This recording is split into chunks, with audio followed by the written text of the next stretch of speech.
Osiris. Spotlight On is brought to you by Light, the technology platform reimagining e-commerce for live events. You can learn more about Light at light.com/partnerships. That is lyte.com/partnerships.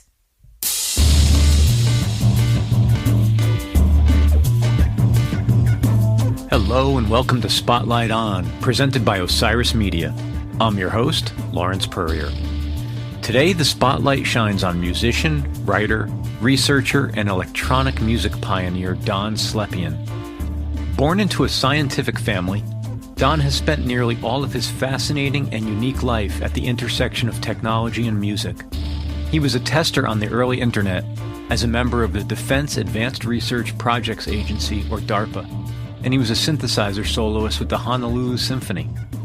During his time in Hawaii in the 70s, and later as artist-in-residence at Bell Labs, Don created some of the earliest and most influential ambient electronic music.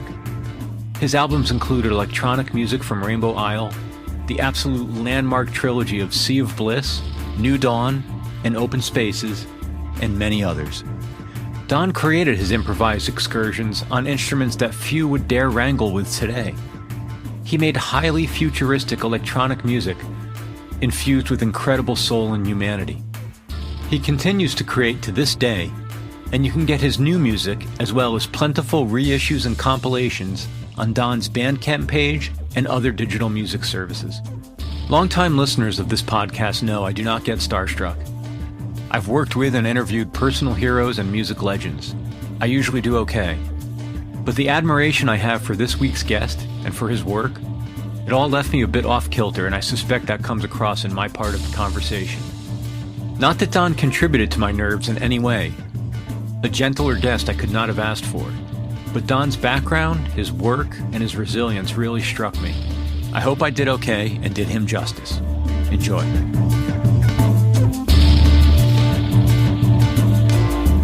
Thank you for making time, by the way. This is truly a pleasure. Thank you. I was prompted to reach out to you because you were here in Seattle a few weeks ago. And yes. I had wanted to go to the show, but I had some parent duty with my youngest child.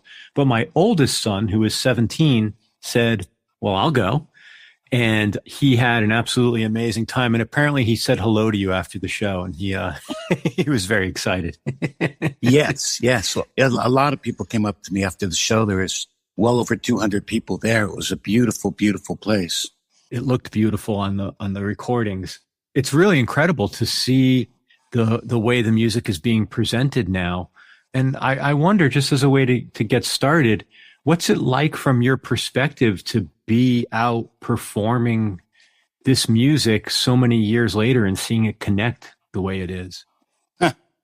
Yes, it's great. I'm happy to see people. I've been, like many of us, I've been under a rock for at least the last 2 or 3 years. I haven't been out among people because of this pandemic. So it was great to actually have an audience and to play for people. And I can take music that we did 42 years ago and bring it up to date simply by playing along with it, which is what I did, both in Seattle and also at the concert in Berkeley. I had the recording Sea of Bliss, and then I added additional parts and went back and forth between live music and the recording. I was going to ask you about that in terms of what your live performance rig was like. So it's a mixture of recording and then you improvising or adding new arrangements over it? Improvising is what I do. Yes, I'm improvising, adding new arrangements. I'm inside the computer. I'm playing back. I'm mixing live material with recorded material. And most of the sounds, the instrument I was using was from Kurzweil. It was the Kurzweil K2600, an instrument that was popular about 20 years ago. And why a 20-year-old instrument in this day and age when the technology, I would imagine, moves rapidly and the capabilities expand rapidly? You know, there's certain instruments you gravitate towards. You know, like why would somebody play a Stradivarius violin when we have carbon fiber violins? This happened to be an instrument that I had a great affinity for. So I said, I'm going to travel with this. And with it, I brought a Casio keyboard, which had a very nice touch. And it was a very simple setup that I could put in a pair of suitcases. So this is, nowadays traveling by airplane, it's really challenging. You really can't bring much equipment, so I have to keep things down to a minimum. Let me dial back in time a little bit. And I know you've told a lot of these stories in many different forums, but just to sort of get some background for our listeners. Sure. Something that I was very curious about, because it's not immediately obvious, is what was your experience and exposure and interests in music as a younger person, even a child? Like, how did music come into your life initially? Oh, I was born an ear person, not so much an eye person. So I always was fascinated by sounds. I collected sounds as a small child. And when I started building electronics when I was 7 and 8, the sort of things the circuits I would like to build would always be things to make noise, that make sound, that make interesting new things I've never heard before. So I grew up in a musical household. My father was an oboist. He's a mathematician by trade, but we have music in our house.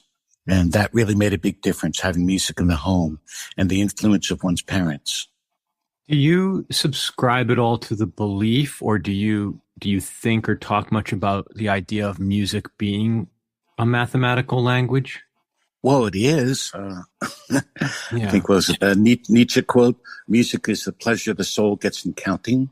What that means really is that when we hear a consonant interval, like a perfect fifth is a 2-to-1 ratio, a fourth, a third, a second, all the intervals that we have are close to consonant.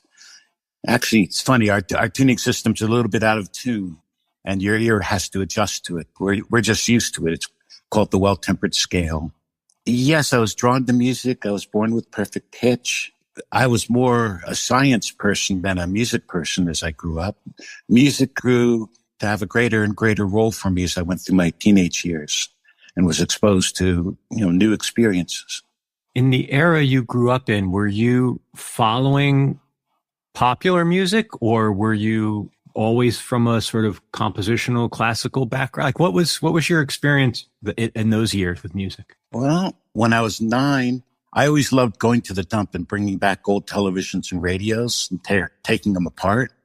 One trip to the dump when I was 9, I got an old shortwave radio, and I was able to tune in 77 WABC. Starting in 62, I heard all the popular music, what they used to call top 40 radio. So I heard all of that music before the Beatles came, and then all the Beatles music. I was exposed to all of that. But it wasn't until I was, later in life, I was exposed to jazz and the whole world of music of the 20s and 30s and 40s and 50s leading up to the 60s. There's so much music out there now. You could just spend a lifetime listening. It's actually incredible because I think that your story and your music benefits from that. If you don't mind me projecting that on you for a moment, outside of our current era, I would be worried that an artist like you might not, the audience might not find you, like you said, 42 years on. And it seems to really be a benefit of, in the first instance, the reissue labels that went looking for music such as yours, but then the streaming services who can basically make it all available, a scalable, low cost way. I wonder, have you thought about the implication of sort of the modern distribution world and how it impacts your ability to find audience? It impacts all artists, whether we're musicians, dancers, poets, sculptor, no matter what it is, we are now part of the digital world. So that's very true. There was a book called The Long Tail. Mm-hmm. And that book, this is maybe 15 or 20 years ago, was about how now we're able to give infinite variety. We're not limited by the shelf space. So instead of just like 4 or 5 types of music, there's really hundreds and hundreds of different streams that you can actually make your own radio stations, so to speak. So Sea of Bliss is on a number of playlists in the ambient electronica, all those sort of categories. There are different playlists and streams that will pick up that music, whether it's the title track Sea of Bliss or Awakening or Sonic Perfume or one of my ambient works. They're played along with works by Steve Roach and many other fine composers. And in other words, there's a whole field of this sort of relaxation music. I wondered also, since you bring up that term, there are things like relaxation music, meditation music, new age. Or spa music. Spa music, yeah. Yeah, it's called Spa. There's a Spa channel on Sirius XM. As an artist, do you self-identify with genre, or is genre something else that other people impose on the music? Well, genres are needed because people need to classify things. When people are looking for a certain sort of music, they want to be able to find it. And that's, the best thing that we have are descriptive words. So, for instance, when you say electronica, many people think of EDM. It stands for electronic dance music, because that's very, very popular.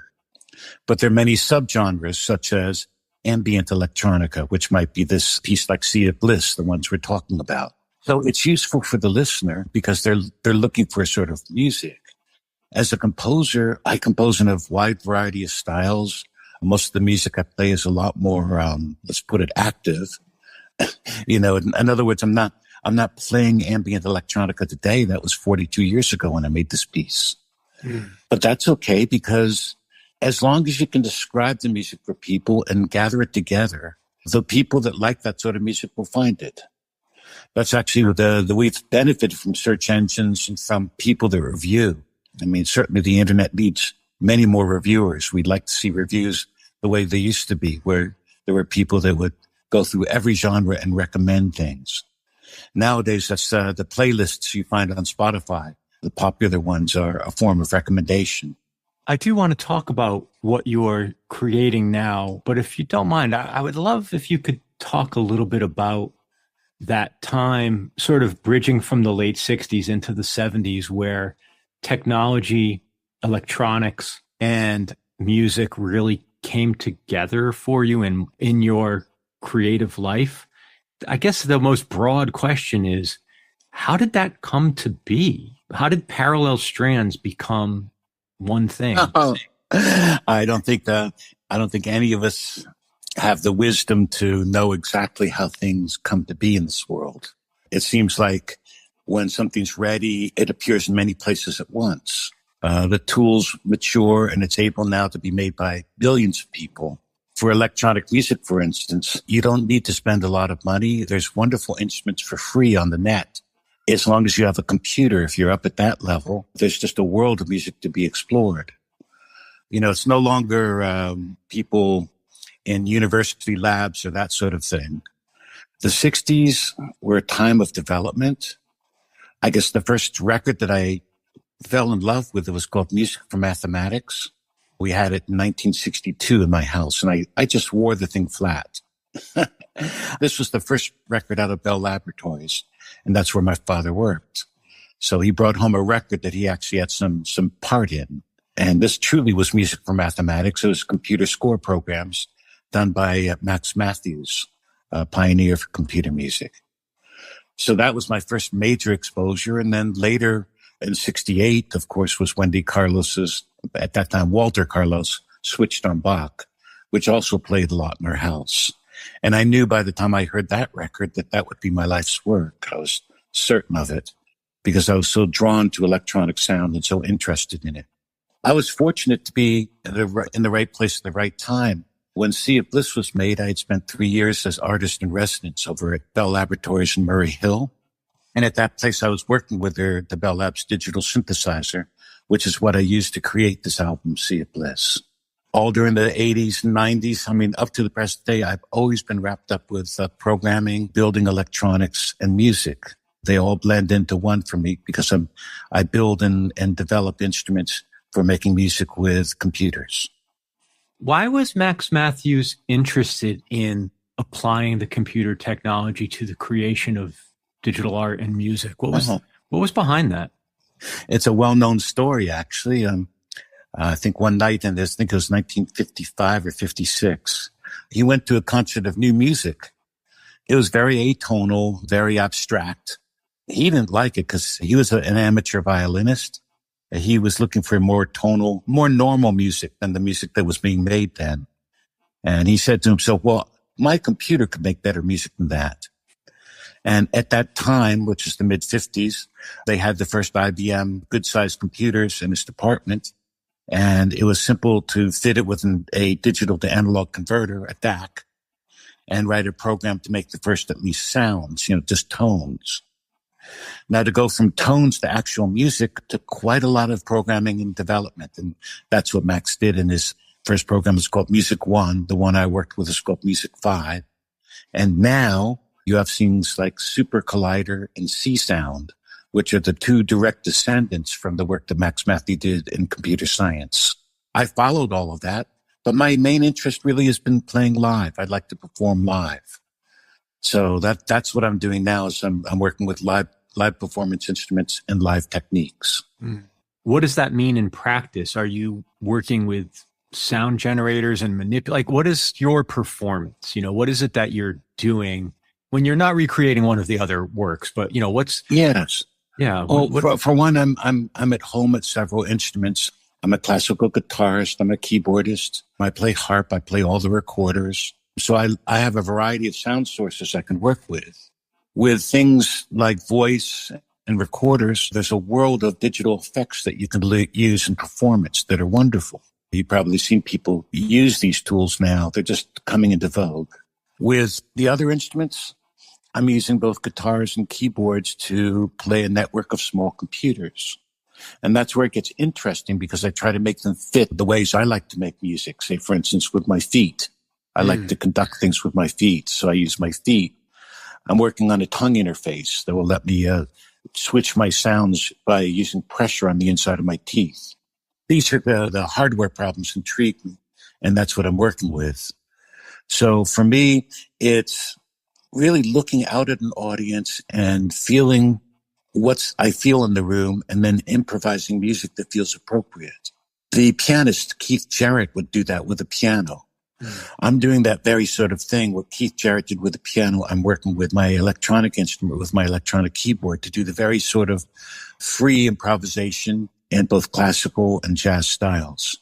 When you were recording some of those early works like Sea of Bliss, what's the dividing line, if there is, between what is composed and what's improvised? And just to further sort of a follow-up question, if I may, is when I listen to those records, I try to hear what might be multi-tracked versus played live, and it's really hard to dissect. And I wonder if you could pull back the curtain a little bit and talk about the actual recording and performance process in the studio that you used.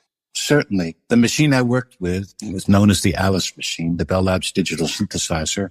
I had a bank of 3 keyboards and about 40 or 50 sliders. Wow. So I was able to get quite a lot done in real performance. In the studio, we had a 4-track recorder. So it's really, Sea of Bliss was done in 2 passes. In other words, I played most of it live and then I overdubbed, some piano parts, some, a few other things just to enhance it. So I'd say Sea of Bliss is maybe 2/3 or 3/4 live, and it has a 1 passive overdub.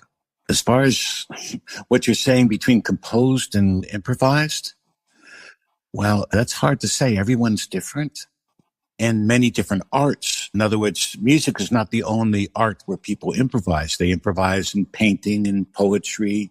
All sorts of things lend themselves to spontaneity. It's the art form that I'm most interested in is having an idea. You have an idea of where you want to go harmonically, and then you don't predispose how you're going to get there. The challenge is not to repeat your finger habits. It's not to play things you've played before, but to truly find new ways to express things that's appropriate for the moment and for the instrument you're playing. And how much of that would be pushing yourself on your technique or musical abilities, and how much of that would be the novelty of your instruments and the sounds you can create? Are those parallel paths? Not really. No, it's the ear very, very quickly fatigues if you throw lots and lots of sounds at it. In other words, if I was to try to do a variety pack of like dozens of different sounds, it wouldn't be an enjoyable experience. If you listen to Sea of Bliss, for example, that's one sort of sound. The sounds all fit together. It's just like images in a painting. There's certain brush strokes or things are harmonious together. You don't want to throw everything in. So if I'm doing a concert, I might have maybe 20 to 30 sounds at most, typically more like 10 that I use and reuse. That way, you're not giving people too much variety. People want to have something they're familiar with. So you take in some familiar theme or something they know, and then you express it in a new way. You really have to balance between the known and the unknown, between the pre-planned and the improvised. The key always is, since it's live performance, you're looking out at the audience and feeling what they feel as much as possible. If I'm losing them, I'll go back to something more familiar. If they really want to go, if they want to meditate, I'll go into the meditative space. In other words, I feel that I'm responsive to what's out there. I'm playing and interacting with people, and I'm just using whatever musical technique I have to express what I'm feeling. We'll be back with more Spotlight On, presented by Osiris Media, after this break. And now, back to Spotlight On. How connected, especially in the early days, were you with other people doing work in the electronic music space, whether they were building instruments or simply manipulating the early store-bought synthesizers? Was it a community? There was a wonderful community of people back in the 70s. A number of artists that we all knew each other. It was a small enough field. So I was fortunate to interact with a lot of people. For much of the 70s, I lived in Hawaii. I lived on the island of Oahu. And then I spent time on the West Coast living in Berkeley. Finally, by the end of the 70s, I came back here being New Jersey, to work at Bell Labs. And I'm currently living in the Pocono Mountains, up on a mountaintop. So sort of like a taro, I'm the recluse, surrounded by trees. I value and treasure my interaction with other musicians. That's how you learn and grow. I'm doing a number of shows coming up, about one show a month in various different places, and working on a website and trying to bring myself out so that I can share myself. I don't feel like I have all the time in the world. So there's a sense of urgency, as I go into my 70s now. If I'm not going to share myself, if not now, then when? So I really, I'm better connected in the other dimension than here on Earth at this point. No more people who have passed on that are alive. So it's great to be a curiosity, having lived so long, but I cannot stand still. I must continue to grow. And the way I grow is by interacting with other people, with playing with other musicians, with having wonderful collaborations. That sort of anticipated the next question I had, which had really to do with the motivation to be out on the road now, and to your point earlier, to pack up the equipment and to sort of do that thing. I'm just recovering from my West Coast tour. Yes, it's, the musician wins the lottery and they keep working till the money runs out. Unfortunately, unless you're at a really big level, it's not a money-making proposition. In other words, traveling is much more expensive than the music returns for it at this point, or at least where I'm at with my musical career. Yeah. So for me, I'm lucky that I can work with electronics and work with computers. And really, my household depends on me. At this age, you realize, okay, I'm the one. The bills arrive and it's for me to pay them. Unfortunately, music is really very little. There's not much of a profession there. There are very few people that make their living in music. All the more power to those who do. I'm one of those people that have been fortunate to make living outside of music and then use music as my love and my avocation. Do you think it's better that way? Or would you have preferred to have been a professional touring and recording musician? Well, first of all, I'm such an oddball. I'm such an outlier, so to speak, that it makes much more sense for me to make a living outside of music. Bear in mind, I'm doing concerts of improvised music in classical styles using computer music instruments. You're not packing the stadiums? Is that what you're saying? Not likely. With all due respect to Peter Frampton, he packed them back in the 70s. I'm not going to be a rock and roll person. Like so many artists, we all find our tribe. The street artists like to paint the sidewalk with chalk and dance around in roller skates. They find their tribe. You find people that have the same outlook as you. Sometimes nowadays in the internet world, that can be enough. I, however, am so old fashioned. I don't want to have my living through the modem. I really want to be among people. So my greatest love is going out and playing, performing. I've been several times in Asia. I played in a lot of places. I've been lucky to travel a lot in the world. And I look forward to going back to it when I can. When you played with the Honolulu Symphony, was that a movement that was happening? Was it, you were a synth soloist. No, it wasn't. It was not a movement at all. What it was is they were doing a concert series on music that's made for science fiction movies. So, they had music from 2001: A Space Odyssey. They had music from Star Wars, music from Star Trek, all these different music. The musics were all done in different keys.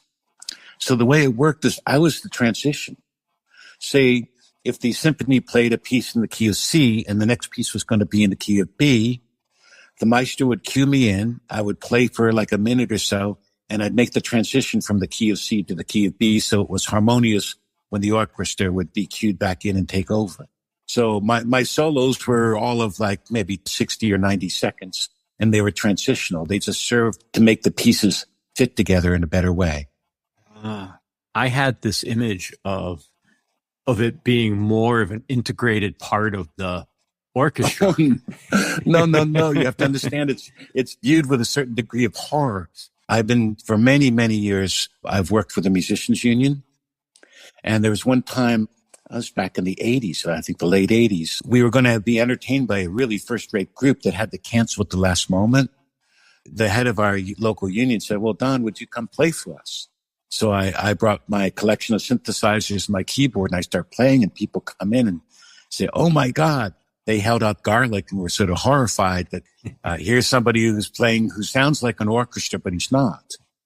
And, of course, their thought was, oh, my God, this is going to put us out of work. Well, it put some people out of work, but the fact is it put other people into work. How can I say you cannot hold back progress? Music continues to grow and evolve. And electronic music instruments are absolutely here to stay. It's funny, when I was reading about your background, it mentioned your work with the union. And I thought this might be one of the few people I'll speak with who is probably in both the musicians union and the electrical workers union. Yes. Well, no, I led the local union here in the Poconos for about 5 years, but it was sad because back in the,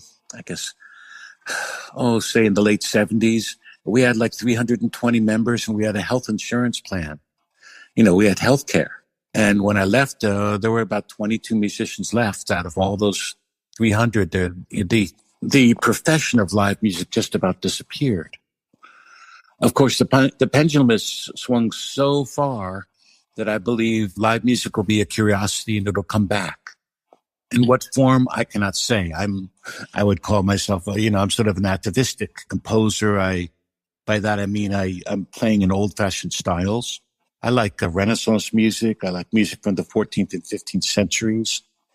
I tell people I play, 60s, 70s, and 80s, but it's the 1660s, the 1770s, and the 1880s. What can I say?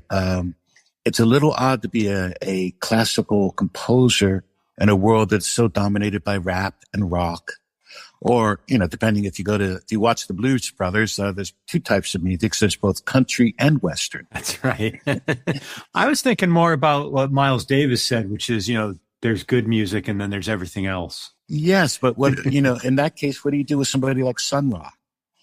Yeah, Sun Ra, you have to have really big ears and open your mind to people like him and Miles Davis and bebop. And there's great music out there, but it'll really stretch you. Even serial technique and modern music. If you listen, you'll find it. But ultimately, we have to be true to what we gravitate to. Isn't it interesting how the ear evolves that way? I can remember being a teenager and trying to listen to John Coltrane and just feeling like it was impenetrable. And then coming back to it a few years later after listening to other jazz and listening to Frank Sinatra, and sort of my ear learned how to listen to jazz through more mainstream. When I started listening to it, I kept trying to figure out, is this major? Is this minor? Diminished? Augmented? After a while, you can turn that part of your mind off and just hear every tone is tone color. Yeah. So it's like the synesthesia kicks in. You start tasting and seeing the music rather than just listening to it. You cross the senses, so to speak. As your tastes and your palate evolve, certainly there's music that really is just appreciated by people who are ready for it. Mm-hmm. Not everybody's ready for the avant-garde. On the other hand, there's no excuse for mediocre music. There's so many talented musicians out there. We should be as fussy about the music we listen to as the food we eat or anything else. You really have to be careful and guard your senses and only give yourself wonderful music to hear. What's the peril in not doing that, not following that ethos? What's the risk in mediocre music? It would be the same as mediocre art or mediocre poetry or mediocre dance. You develop yourself and you develop a feeling for art and what you appreciate. Ultimately, all of these things are a matter of personal taste and your culture, your upbringing, what resonates with you. So we can't impose our notions of good and bad on people of different cultures and different places. I mean, it makes no sense at all. Mm. And I do understand that. I've been a member of a gamelan society ever since I was maybe 22. You know, I love the Indonesian music. I love the different scales, and I love playing the gamelan instruments. Now, that would sound dissonant or discordant to people that are not used to it. You have to develop a sense of beauty. I don't know, we could talk all day about different examples and different arts. Some people might respond more to watching dance, and they know the sort of dance they like. And maybe they don't like ballet because it's too stiff or formalized. Or say, if you're looking at gardens, the French garden is so perfect and the English garden is wild. Where do you find the sort of thing you like to see in the garden? Well, these are similar questions to what do you really like in music? Is it just something that's fashionable for you? I mean, is it like your color of your sneakers? Because for many people, the music they like is like a brand. You know, they fell into it and they never gave it much thought. But there are a lot of people that truly, truly listen. They listen deeply and they form their own opinions. And they may have eclectic tastes, but they certainly have pronounced and decided tastes. That's an interesting thread because I think of, I'll use my son as sort of a representative sample here. He very much enjoys electronic related music and ambient music, and he's sort of going back into the history of it. But his entry point was video game music. And some of it's very repetitive. Some of it's very sort of spacious and open. But I think it's an amazing entry point for a young person to explore. You know, it unlocks a whole universe of music. Of course it does. That's just like our generation, or at least my generation, was open to classical music by listening to Looney Tunes. Yeah, exactly. It was the Saturday morning cartoons opened the world of classical music, and many people never heard it anywhere else but as soundtrack to the cartoons.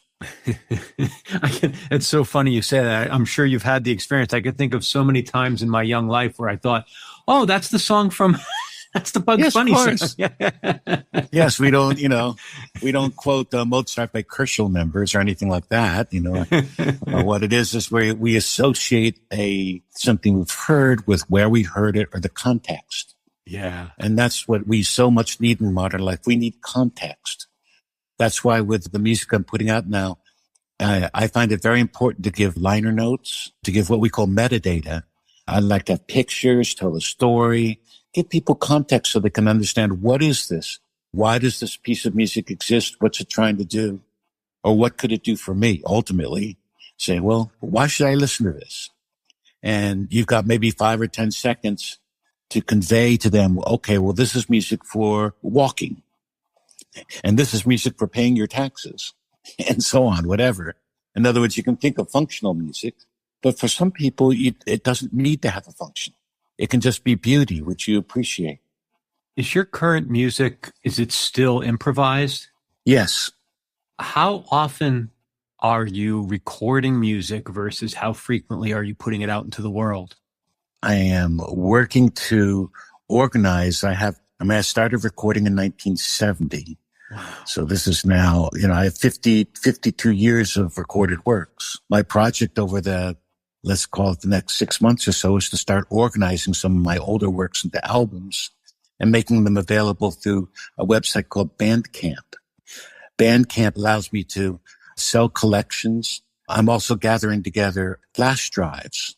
In other words, as a physical thing, I can sell a flash drive which has 2 or 3 hours of video as well as lots and lots of music. So it gives a great value for people. I have several LPs, record albums that are coming out this next year. A reissue of Sea of Bliss and another ambient album called New Dawn. So the label, this is Numeral Records out of Chicago. They're the archival label. They're coming out with 2 LPs of mine this next year. For now, I'm just looking to develop the ideas I'm interested in, to work on my instrument and become a better musician. I'm a happy person when I can be challenged that way. By way of sort of winding down our time together, I have to ask, my perception as a listener of your music, and now reinforced by speaking with you, is that there's clearly a humanity and an energy that comes through. I can't say in spite of it being electronic music, because I think that diminishes the form, but there's a resonance and even maybe a spirituality that I hear in your music. And I wonder, am I completely off base? How do you experience that? What are you expressing through your music? And what are you experiencing when you make this music? First and foremost, I would say that the music I play solo and the music I play with my duo, Electric Diamond. Electric Diamond is myself and Stuart Diamond, a wonderful electronic wind player. I believe in music that breathes. I don't use drum machines. I don't play with MIDI sequencers. Most all the music I play varies in loudness and dynamics. It varies in tempo. It's much more along the rhythms and sounds of acoustic music. So much of what I play does sound like traditional orchestra music. For me, it's almost like coming home. I'm very familiar with these sort of forms, and I know what I wanted used. I know where I want to go. I can sometimes really feel what the music has to do, and it's just like being a channel. They're being like a lightning rod between heaven and earth. When any artist is in the flow, whether it's me or anyone else in any of the arts, it's a wonderful thing because the words come off the writer's pen. The dancer makes these wonderful dances. I admire all the arts when they can improvise and come things. It may sound like it's spontaneous, but it's really your entire life has focused yourself so that you can express yourself in this way at this moment. That really, to me, is a high art and something that's not restricted to jazz, but it's available to every person. I'd like to sit with that notion. Thank you. You're welcome. Yeah. Well, Don, thank you so much for making time to talk with me. You're most welcome. What an interesting conversation. You've asked the most intriguing questions. I guess you have things, they can spell my name and look me up or things like that. Yes. Actually, what's the proper way to pronounce your last name? Well, it's Belarusian. Poor Belarusia. I know. Well, it's next door to Armenian. It sounds Armenian. It's Slepian, Slepian. Slepian, I-A-N means son of. Oh, okay. So, and I was named a nickname. Don is my legal name. I'm not a Donald. So I'm Don Slepian of all things. After all these years, you've grown used to it, just like you come to terms with who you are and you feel like, well, like toast coming out of the toaster. I'm perfectly brown and buttered. Here I am. That's wonderful. Thank you so much, Don Slepian. Wow, what a guest. As always, thank you for listening to Spotlight On. We're presented by Osiris Media and brought to you by Light. Executive producers are Lawrence Purrier, Ant Taylor, Brian Brinkman, RJB, and Matt Dwyer. Spotlight On is produced by Craig Snyder, with post-production by Michael Donaldson and theme music by Q Burns' Abstract Message. If you like what you've heard, please share us with a friend and leave a review on your podcast platform of choice. Visit us online at spotlightonpodcast.com or at spotlighton on Instagram and Twitter. Thanks for listening. Be safe and stay in touch.